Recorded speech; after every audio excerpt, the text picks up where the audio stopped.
Tony Khan fires back at WWE with a huge new AEW show. There's been a shock title change on NXT 2.0. And a big return is planned for Halloween Havoc. Who could it be? So we're getting straight into it with the news that AEW is just doubling down against WWE. They're doubling down hard. So as we know, there's been the 2.5 hour SmackDown was announced. The last half hour is going to be commercial free, and it's going to be sort of head to head for the first time. Not full show, but that last half hour is going to be head to head. Tony Khan had come out recently being all, I can't wait to beat you, and we were all a bit like, you got to have a pretty big plan in place, and it appears that is exactly the case. So he's announced a 1 hour buy-in show on the YouTube channel to air during the same time as the second hour of SmackDown. He's announced that on the buy-in show, Minoru Suzuki is going to go one-on-one for free on YouTube against Bryan Danielson. Whoa!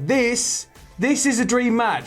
This is absolutely insane. And then Saturday's Dynamite is going to see CM Punk compete in singles action as he takes on Matt Sydal, with Danielson and Fish also clashing on that show. So it's not just this little kind of head-to-head part. We've now got, we've got that buy-in element to it, and then also we've got a massive match going off on Dynamite, which is, This is mental. This is, like you were saying, this is a dream match. I'm gonna be surprised if someone's not dead by the end of this weekend. There's gonna be some very, very red chests after There's gonna be some very red chests. There's gonna be a lot of welts. But this all comes as well after, I just noted here, it comes after fan footage from earlier in the week showed Raw to be over half empty. Wow. Which, it was like almost, they herd people onto the hard cam side, but usually you'll have that kind of spill around the edge. Yeah, of course, yeah. It was pretty much just a block of people and then just sheets, and the entire upper layer just closed off. Oh my God.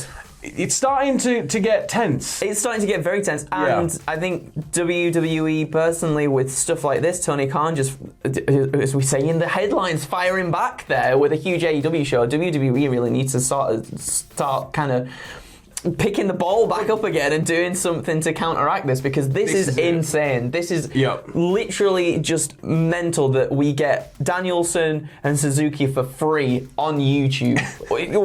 Who would have even thought it? That's a main event match as it is anyway. Anywhere at any show, and people would pay for it. Yeah, so this is just incredible. But talking about WWE needing to mix things up a little bit, freshen things a little bit, we saw a massive shock title change last night on NXT, didn't we? We did indeed. So on NXT 2.0 last night, the North American Championship changed hands. And Carmelo Hayes cashed in his breakout tournament contract on Isaiah Swerve Scott, following Scott's successful defense against Santos Escobar. Now, Scott and the rest of Hit Row have been called up. Yeah. So it does kind of make sense. You usually get that passing of the torch. It's very rare that you have the champion either go across fully or, and keep coming back or vacate it. They've done a fair bit of vacating, so I think it makes sense to do this traditionally. Yeah. But he was champion for 105 days, and I think he's done a great job with it. Yeah, me too. Do you know what? Like, he's been fantastic. I think if anyone was to take it off Bronson Reed, it should have been Swerve Scott, because they had a really good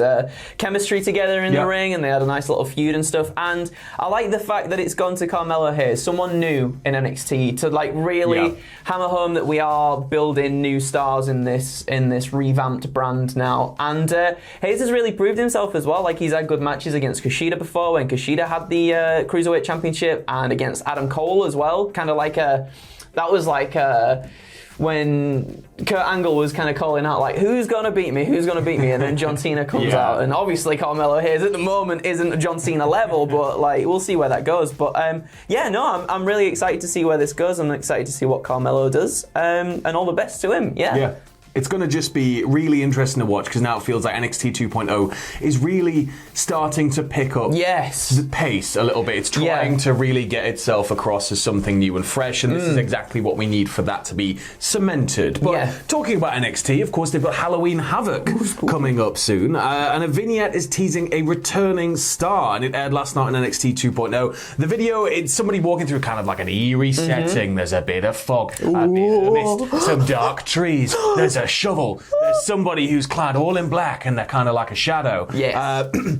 But they kind of grab a hold of the shovel and they claim that they need to bury the past to start again. Ooh. And then, it's announced that they're going to be returning at Halloween Havoc on October 26th. Now, the possibilities here, the accent sounds like it's potentially a New Zealand accent. Yeah, so, without a doubt. And it's a female voice by the sounds of it as well. So Brain went straight to Dakota. Yes. And Dakota was obviously somebody who was talked about as getting called up, but it never quite materialized. There were a lot of dark matches. Yeah, a lot. But it could be Dakota. Is there anybody else? With the New Zealand accent, I can't really think. I think Dakota probably, it's been a weird one. I looked on Cage Match and she's been doing dark matches on SmackDown. Yeah. And she's just been losing most of them. And the last televised match she had was TakeOver 36 against Raquel Gonzalez, and Raquel Gonzalez beat her, obviously, to retain the NXT Women's Championship. And I think there's so much more that Dakota can give in NXT, and I think she's deserving of an NXT Women's title run as well. Yeah, like a featured story. And the vignette really gave off that feel of